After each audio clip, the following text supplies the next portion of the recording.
Bienvenue dans votre émission Autrement dit. Ce jour avec nous sur le plateau, Bruno et Naïs pour pouvoir nous accompagner sur un thème profond et un thème très très beau. Permettez-moi Naïs et Bruno de commencer avec une question, celle qui va nous introduire et poser le sujet. Pour vous, qu'est-ce qu'évoque l'amour, l'accomplissement et la loi? Ces trois mots. Naïs? Alors, amour, alors je penserais peut-être à ma mère, à mes parents, à l'affection qu'ils m'ont donnée et qu'ils me conservent aujourd'hui. Je pense, loi, on a souvent l'impression que c'est rigide, que c'est cadré et qu'on ne peut pas y déroger. Et accomplir, c'est achever quelque chose qui devient parfait, qui devient dans sa complétude, dans son entièreté. Et là, c'est achever. Donc, mes trois mots, amour, loi et Et accomplissement. accomplissement. Bruno et toi? Effectivement, amour, on pense tout de suite à Dieu, parce que Dieu est amour. Et on pense aussi, quand on entend loi, on pense à Dieu, parce qu'on pense aux 10 paroles. Et accomplissement, c'est tout le débat. Accomplir ou ne pas accomplir? Telle est la question. Alors justement, en parlant de débat, eh bien, je vous propose tout de suite de plonger au cœur du texte pour pouvoir mieux comprendre ce qu'est l'amour, l'accomplissement et la loi.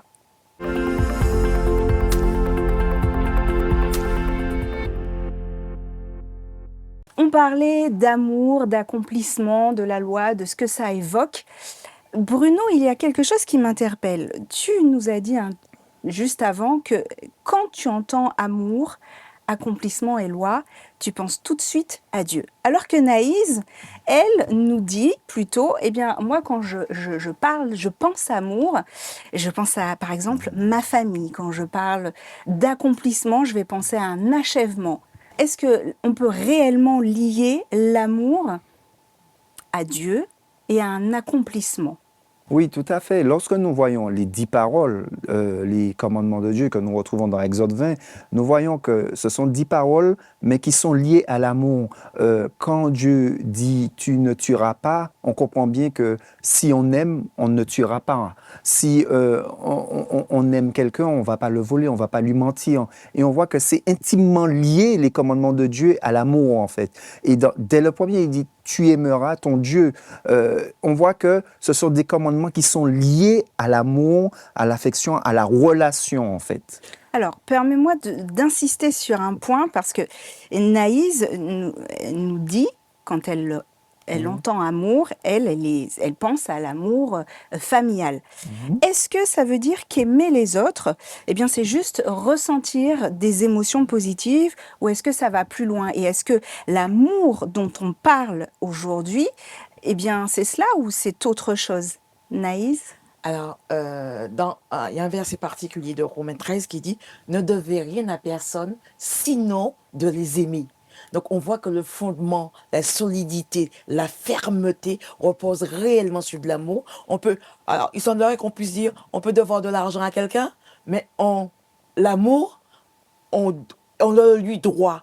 Et ça devient même un critère pour la relation avec les autres et la relation posée avec Dieu.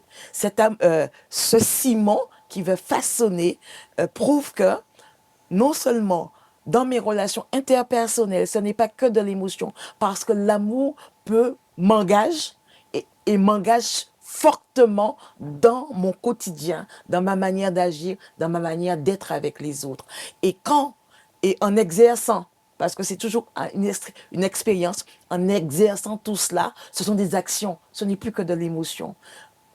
Bruno va le dire, si je t'aime, je ne vais pas mentir, je vais garder la vérité sur toi, je ne vais pas lancer de fausses rumeurs sur toi. Mais j'ai passé à mes parents, honore ton père et ta mère.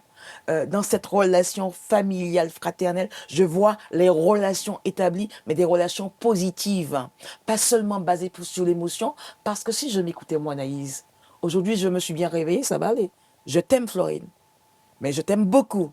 Demain matin, je ne suis pas bien, je ne t'aime plus. Donc, l'amour devient véritablement un principe à appliquer et pas seulement de l'émotion. Alors justement, tu nous réponds parfaitement en nous disant que l'amour, ce n'est pas qu'un sentiment. Ce n'est pas juste ça. C'est un engagement. Est-ce que je peux dire que l'amour est finalement au centre de toutes les demandes que Dieu a pour moi, a pour vous et a finalement pour tout le monde? Est-ce qu'on peut considérer cela? Oui, tout à fait. Notre existence, c'est l'expression de l'amour de Dieu. Notre existence sur Terre, c'est l'expression de l'amour de Dieu. Effectivement, comme Naïs disait, c'est pas simple finalement cet amour, surtout quand nous remettons dans le cadre du grand conflit, parce que dès le départ, nous voyons que Adam a dit voici, en parlant d'Ève, voici celle qui est chair de ma chair, os de mes os. Et quelque temps plus tard, quand Dieu lui dit, as-tu mangé de là? Il dit, oui, c'est à cause de la femme qui est à côté de moi. On voit vite qu'on peut basculer alors qu'il venait de dire que c'est la chair, et maintenant dire que c'est à cause d'elle finalement. Et nous voyons bien que dans ce principe d'amour, qu'il y a par opposition l'amour justement que l'ennemi, l'adversaire a instillé, c'est-à-dire l'amour propre, l'orgueil. Finalement, on pense qu'à soi. Et en fait, le diable a le malin plaisir, justement, de tourner, de polluer tout ce que Dieu a mis en principe et de le dénaturer, en fait. Même l'amour, en fait. Tu dis que le diable a le malin plaisir de polluer, dénaturer. Mais tu le dis aussi toi-même, c'est pas si simple d'aimer. On peut aimer sans respecter la loi. Est-ce que c'est possible de penser et de le faire de cette façon? Tu l'as dit, c'est pas simple d'aimer, c'est ce que tu nous dis. Et en même temps, tu viens nous dire, bon, bah, le diable, c'est lui qui vient et qui, quelque part, me met dans cette position. Oui, tout à fait. En fait, comme je le disais, le diable dénature l'amour. C'est-à-dire que pour nous, aujourd'hui, hommes, humains, l'amour, c'est j'aime Naïs si elle est de telle manière. Mais c'est quel amour? Alors justement, on parle de quel amour? Voilà. Dans le texte, on parle. J'ai l'impression qu'on parle, quand je t'écoute, d'un amour différent. Et c'est pas le même amour. Tu me dis, je t'aime si. Tu mets une condition. Exactement. Le plus souvent, c'est cet amour-là que nous avons sur Terre. C'est l'amour conditionnel. C'est-à-dire qu'on apprécie quelqu'un, on va lui apporter des fruits, parce que cette personne va dans notre sens. Mais à partir du moment, justement, qu'on rencontre quelqu'un qu'on n'apprécie pas trop, on n'a pas les mêmes atomes crochus, qu'on n'a pas... Voilà. On n'aura pas la même relation avec elle. Tandis que Dieu, lui, il a...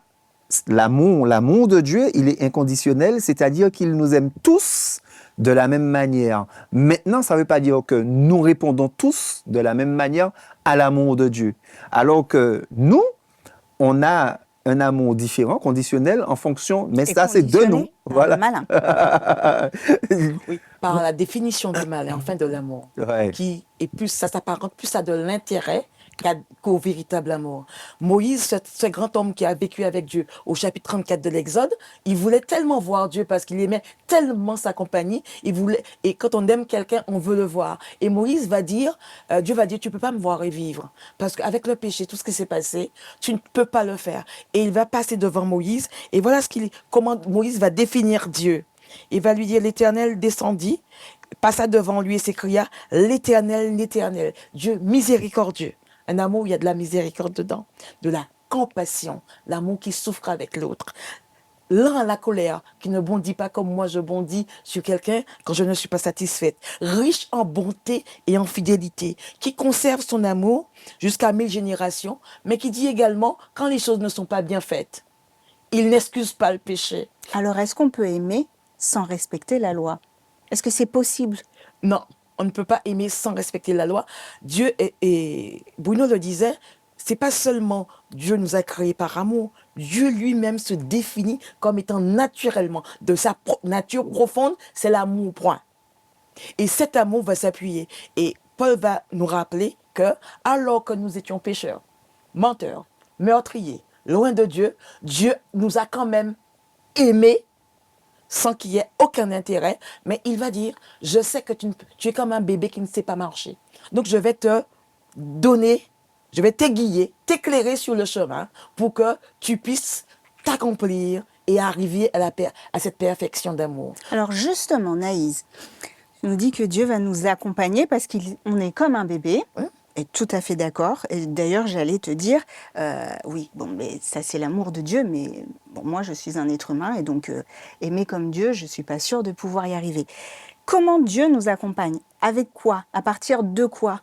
Comment comment il nous accompagne? Est-ce que quelque part dans le texte, il y a un écrit qui nous dit clairement comment Dieu nous accompagne? Avec quel outil? Oui, par rapport à ta question, et nous le voyons, quand Jésus est venu, Jésus a dit dans Matthieu 5, verset 17, ne croyez pas que je sois venu pour abolir la loi ou les prophètes, je suis venu non pour abolir, mais pour accomplir. Nous retrouvons les trois mots dont tu parlais tout à l'heure là, en tout cas deux, accomplissement et loi, et nous voyons que quand Jésus est venu, il dit qu'il n'est pas venu abolir la loi et les prophètes, mais qu'il est venu accomplir. Et quand nous regardons les œuvres de Jésus, nous voyons que ce sont des œuvres empreintes d'amour, en fait. Donc, Jésus est en train de nous expliquer qu'en réalité, que l'expression de l'amour, c'est la loi. C'est l'application de la loi. Et c'est-à-dire que l'application de la loi, c'est l'amour exprimé, en fait. Et par rapport à l'outil, tu disais, Jésus, Dieu nous aiguille en nous disant, en fait, souvent on emploie ce terme-là, que la loi, c'est un pédagogue, c'est-à-dire que c'est un enseignant. Effectivement, la loi est là pour nous montrer comment nous sommes réellement, comment l'amour que nous pensons être amour, la loi nous dit, tu penses que, effectivement, que tu aimes Bruno. Eh bien, regarde, si tu aimais, regarde. Tu vois, il y a un souci. Et cette loi-là me montre qu'effectivement, que je suis incapable d'aimer comme Dieu.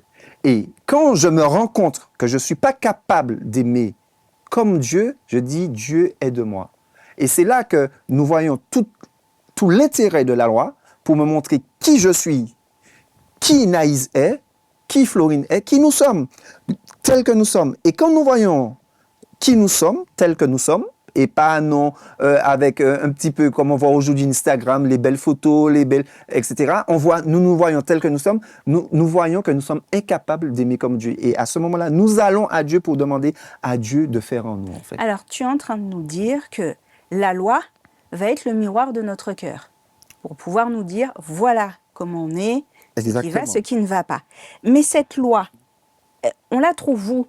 Concrètement, tout à l'heure, tu évoquais les 10 commandements. Est-ce qu'on peut y faire référence? Est-ce que c'est l'outil par excellence pour décrire, pour nous aider, pour nous guider justement à être comme Dieu le souhaite? Alors, le texte, il affirme, car celui qui aime les autres a accompli la loi. Et il continue, en effet, les commandements, tu ne commettras point d'adultère, tu ne tueras point, tu ne déroberas point, tu ne convoiteras point. Ça, c'est distillé dans toute la Bible, avec toutes les venues, mais plus particulièrement en Exode chapitre 20. En Exode chapitre 20. Ça veut dire que c'est dans Exode chapitre 20 qu'on découvre, ou en tout cas qui est présenté, les lignes directrices, les 10 énoncés, les 10 paroles pour le peuple d'Israël. Que Dieu a. Et donc finalement, et nous expliquer aussi cet amour, de quel type d'amour, et nous aider. Alors, ça c'est les 10 commandements. Je ne sais pas si certaines personnes sont dans mon cas, je ne suis pas forcément à l'aise avec le terme commandement. C'est vrai que quand je lis en hébreu, le terme commandement est plutôt les 10 paroles, ce que tu évoquais Bruno, les 10 énoncés, les 10 conseils, les 10 préconisations. Parce que Naïs, tu soulignais quelque chose au début, tu disais, bon, des fois on voit la loi comme quelque chose de rigide, d'abstrait, de drastique. Oui, surtout aujourd'hui. Et dans le contexte dans lequel on évolue, on peut ressentir la loi de cette façon. Mais là, de ce que je comprends et de ce que vous avez pu nous expliquer, c'est que justement cette loi, ces lois, sont plutôt des conseils, des guides pour nous permettre d'évoluer et d'avancer spirituellement en tant que chrétiens sur la bonne voie. Oui, et je veux même rajouter, souvent, parce que l'appréhension qu'on a, elle est négative par rapport à la loi. Mais ce que Dieu veut faire de particulier en Exode 20, il va d'abord chercher un peuple, sortir un peuple de l'esclavage. Il ne lui donne pas de loi, de règles avant ça. Enfin, il les énonce pas de manière tangible à ce moment-là. Il va d'abord prendre le peuple, le sortir de l'esclavage, l'emmener au désert où cette relation va pouvoir se tisser et lui dit maintenant que tu es libre, voilà comment je souhaiterais, je te donne des conseils, je souhaiterais que tu puisses marcher, m'appréhender et que chaque fois que tu viendras me rencontrer, tu t'apercevras que moi je t'ai aimé d'abord, je t'ai libéré et je te dis aime-moi, aime-moi. Mais pas seulement moi, parce que l'expression de l'amour que je mettrai en toi, un texte de Jérémie, j'écrirai ma loi au fond de leur cœur, cette expression, l'expression de cet amour, tu vas pouvoir l'exercer avec l'autre qui est autour de toi. Mais pas seulement ceux qui te ressemblent. Il va falloir que tu puisses dépasser ton cercle et aimer tout le monde de cette façon-là. Et ainsi, ils sauront que moi, je suis amour. Il y a un verset qui me vient en tête et où d'ailleurs Dieu commence par « Je suis le Seigneur, ton Dieu ». Et ensuite, après, il va présenter donc les 10 paroles. Je trouve que ça sonne avec beaucoup de bienveillance et c'est même très rassurant, c'est sécurisant. À l'inverse et à l'instar de ce qui peut se passer aujourd'hui dans le monde quand on pose un certain nombre de limites, de règles, de cadres. Est-ce que donc, je reviens sur cette question, même si tu m'as répondu, on peut aimer sans respecter la loi? Est-ce qu'on peut comprendre que pour aimer, on respectera naturellement la loi? Naturellement, non. Donc, tu as bien posé le mot. Naturellement, je ne suis pas capable d'aimer de cette façon-là, en tout cas. Et quand tu vas jaillir, tu vas dire, je suis l'Éternel, ton Dieu. On a quelqu'un qui va s'approcher de moi de manière personnelle et de chacun de nous de manière intime pour dire et nous chuchoter, je suis l'Éternel, ton Dieu, c'est moi qui ferai cela dans toi.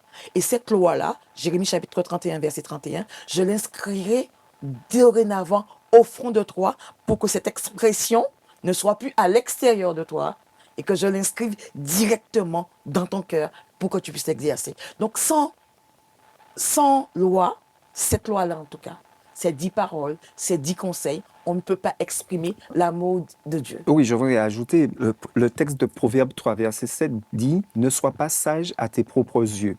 Et effectivement, sans l'appui de Dieu, sans l'Esprit de Dieu, on pourrait se croire justement dans le vrai amour. On pourrait se croire dans la bonne direction, mais Dieu nous rappelle qu'en fait, c'est un texte que j'aime beaucoup dans Jérémie 17, verset 9, qui dit « Le cœur est tortueux par-dessus tout et il est méchant. Qui peut le connaître ?» Et l'Éternel répond, verset 10, « Moi, l'Éternel, j'éprouve le cœur, je sonde les reins pour rendre à chacun selon ses voies, selon le fruit de ses œuvres. » Et c'est un piège de penser que nous sommes assez sages pour savoir ce qui est bien, ce qui n'est pas bien, pour savoir juger si notre amour est sincère, si c'est un véritable amour inconditionnel. Et c'est pour ça que Jésus nous dit qu'en fait, c'est un autre texte que j'aime beaucoup, qui dit « Sans moi, vous ne pouvez rien faire. Je suis le cep, vous êtes les sarments. » Et il dit « Sans moi », à la fin du texte, « Sans moi, vous ne pouvez rien faire. » Qui veut dire que Jésus est en train de nous dire que si vous comprenez que dès le départ, vous avez été victime d'un virus, le péché, et que cela a détérioré la loi que j'avais écrite dans votre cœur, qui a été dénaturée par l'ennemi, vous allez comprendre que vous avez besoin maintenant de moi pour pouvoir retrouver cet amour. Alors Bruno, pour terminer sur cette partie et arriver sur quand même ce qui nous intéresse, c'est-à-dire la pratique, comment on va faire dans notre quotidien, si je résume, aujourd'hui, quand on a conscience, quand on a la pleine dimension de l'amour inconditionnel de Dieu, de facto, on va obéir à la loi. On va l'appliquer, et je dirais même sans rendre compte. Et je rajouterais juste, on va obéir à toute la loi. On À ne fera pas de tri. toute la loi. Toute. Alors je vous propose, après avoir plongé au cœur du texte, eh bien de continuer à naviguer, toujours un petit peu dans le texte, mais cette fois-ci pour voir comment on va faire pour mettre en pratique dans notre quotidien.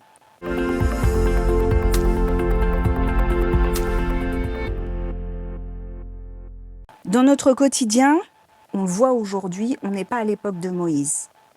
Et pourtant, les 10 paroles, les 10 commandements, les 10 énoncés, les 10 guides sont toujours d'actualité.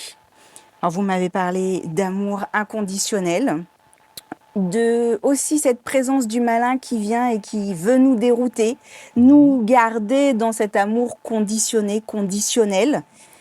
On a parlé aussi de l'application de la loi et que aimer sans respecter la loi, ce n'est pas possible.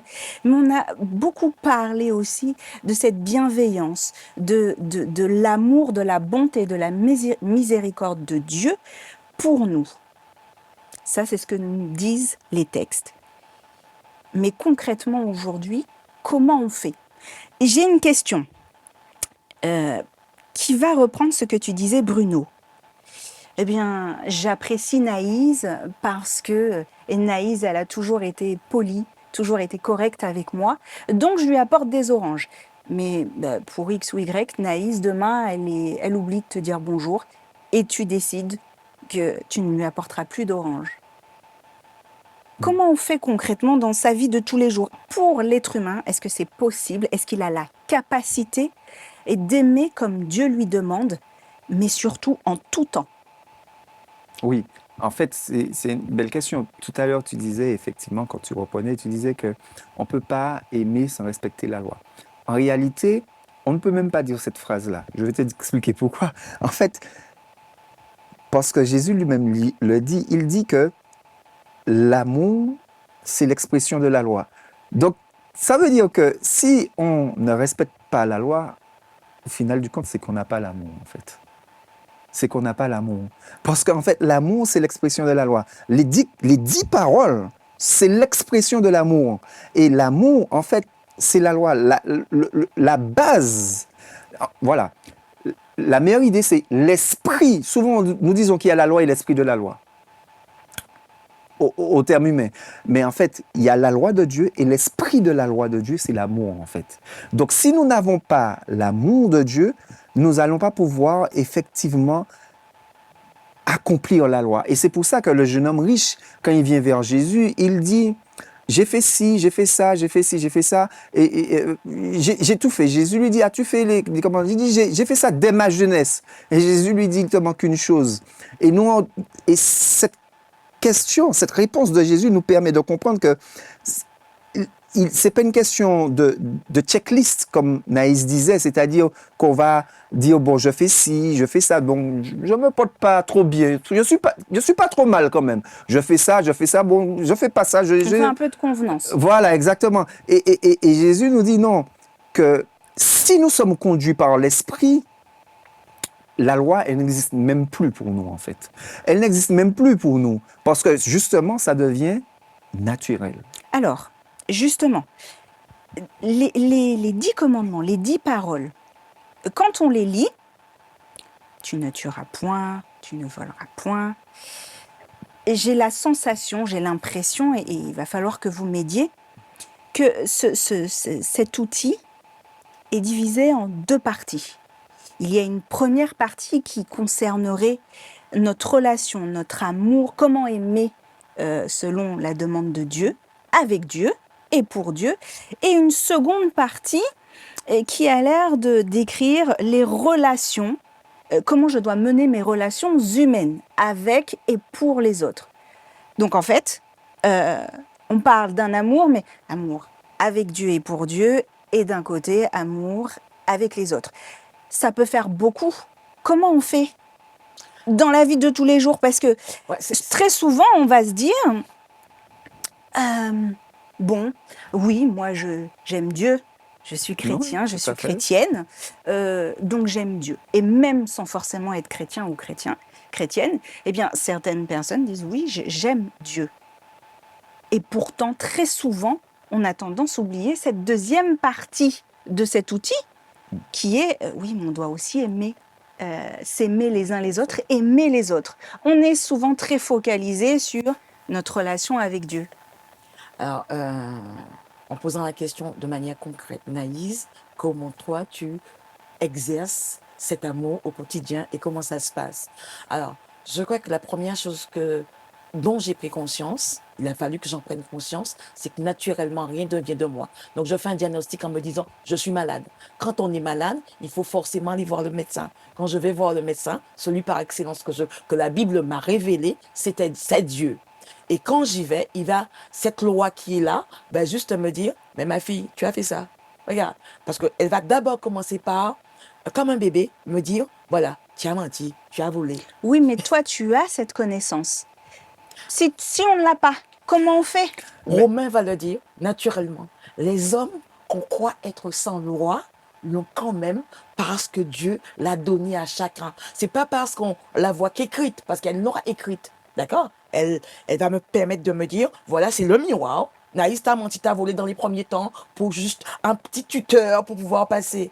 Et plus dans cette rencontre de Dieu, amour qui va commencer à inscrire, je vais m'apercevoir que ça va s'affiner. Ce ne sera plus une histoire de loi à l'extérieur. Parce que Romains chapitre 2 dit, même ceux qui ne connaissent pas la loi, Dieu l'a implanté. Florine, Dieu l'a implanté. Florine, tes enfants, tu ne leur as pas fait de grandes leçons de théologie, tu n'as pas été sur la Bible. Mais en tout cas, quand ils ont menti, ils le savent sans que tu aies à le leur dire. Parce que à l'intérieur, la conscience, ma conscience va se réveiller et me dire, tu sais, ce que tu as fait là, tu croyais que c'était juste, mais ce n'est pas juste. Il va falloir que tu aies la force pour aimer l'autre, voir l'autre autrement, l'approcher, le lui dire, si tu as la force, à ce moment de le faire. Et moi, je serai toujours en toi, à tes côtés, pour t'aider à faire le plus juste. Parce qu'on a l'impression que ce sont seulement les chrétiens qui devraient, qui observent la loi, ou qui devraient, ont cette partie-là. Ce n'est pas vrai. C'est pas vrai. Dieu est amour et a voulu le salut de tout homme. Alors, du coup, comment on peut montrer cet amour au quotidien? Croyant, non croyant, chrétien, non chrétien. Comment ça se passe? Comment on peut faire? De façon pratique, il faut qu'on ait conscience, nous tous, ceux qui nous regardent, que de nous-mêmes, nous ne sommes pas capables. D'accord. Je répète cela. De nous-mêmes, nous ne sommes pas capables d'aimer comme Dieu le souhaite. Et je dis d'aimer, je dis même pas de respecter la loi, je dis d'aimer comme Dieu le souhaite. De cet amour inconditionnel. Exactement. Nous, on est encore dans cet amour conditionnel. Voilà, parce qu'il faut qu'on comprenne bien que la loi, c'est l'expression de l'amour, en fait. Et pour exprimer les différentes composantes de la loi, parce qu'on a les 10 paroles, mais quand nous approchons de Dieu, quand nous étudions la parole, on se rend compte que ne pas faire la volonté, en fait, de Dieu, nous sommes en train déjà de dévier, en fait. Et nous nous rendons compte que sans nous arrêter sur les 10 paroles, quand nous allons dans les textes, où il y a un texte qui nous dit celui qui sait faire ce qui est bien ne le fait pas, commet un péché. Mais je voudrais aller encore plus loin que toi. Un texte m'est revenu pendant qu'elle en parlait.